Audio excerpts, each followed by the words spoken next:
अस्सलाम वालेकुम। आज मैं बनाऊंगी बेसन का चीला। ये बहुत मज़े का बनता है। तो आइए देखते हैं कि इसके लिए हमें क्या क्या चाहिए। बेसन 1 कप, दूध 1 कप, अंडे 2 अदद, काली मिर्च हस्बे ज़रूरत, नमक हस्बे ज़रूरत, छोटे साइज़ का प्याज, छोटा टमाटर और थोड़ा सा धनिया, और हमें चाहिए घी। तो सबसे पहले एक बर्तन लेंगे और उसमें बेसन डाल देंगे। बेसन की जगह पे आप मैदा या फिर घर का आटा भी ले सकती हैं। तो अब मैं इसमें अपनी सब्जियां शामिल करूंगी। सब्जियों में आप कोई भी सब्जी ले सकते हैं अपनी पसंद की, मसलन बंद गोभी, गाजर, उबले हुए मटर, पालक, मेथी, सब्ज मिर्च या फिर चिकन भी छोटा छोटा काट के आप शामिल कर सकती हैं। या हर वो सब्ज़ी आप इसके अंदर शामिल कर सकती हैं जो आपके बच्चे नहीं खाते, बहुत नखरे करते हैं। तो आप उस सब्ज़ी को छोटा छोटा काट कर इस चीले के अंदर शामिल कर लें।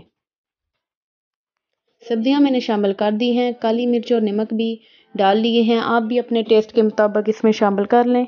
अब मैं इसमें अंडे डालने लगी हूँ।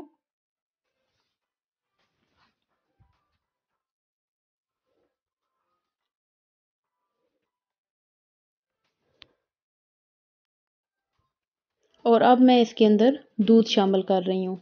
एक बात आपने जहन में रखनी है कि दूध को आपने एकदम से शामिल नहीं करना, बल्कि आपने थोड़ा थोड़ा करके डालना है। तो अब इसको अच्छे से मिक्स कर लेंगे।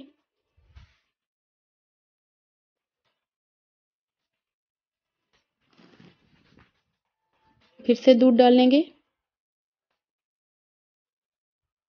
और फिर से मिक्स कर लेंगे।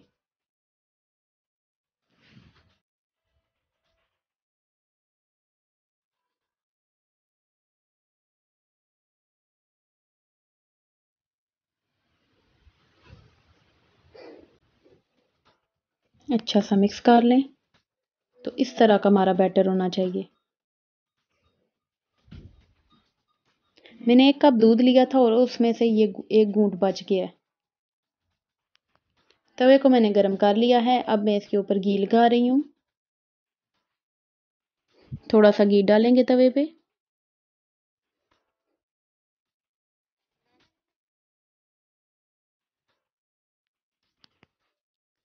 और तैयार किए हुए बैटर को चम्मच की मदद से थोड़ा थोड़ा करके डालना शुरू करेंगे।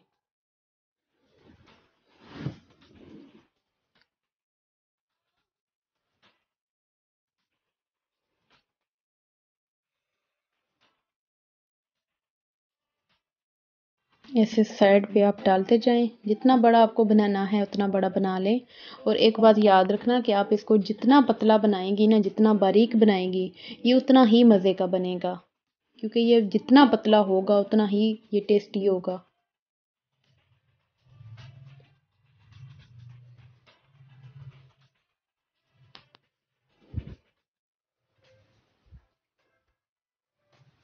साइड पे थोड़ा घी लगा लें।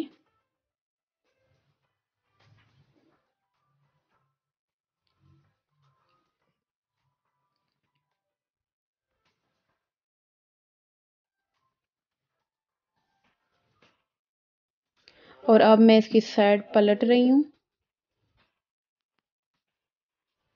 तो ये देखें जी, एक तरफ से चीला पक चुका है। अभी इसे दूसरी तरफ से भी अच्छे से पका लेना है।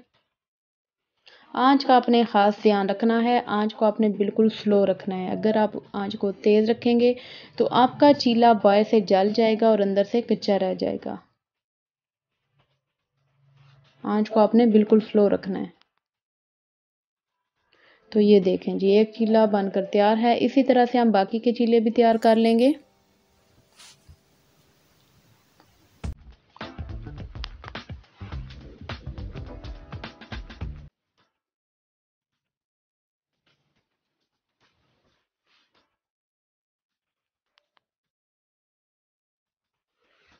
तो ये देखें जी, बहुत मज़ेदार। इसको आप चाय या फिर केचप या चटनी के साथ पेश कर सकते हैं।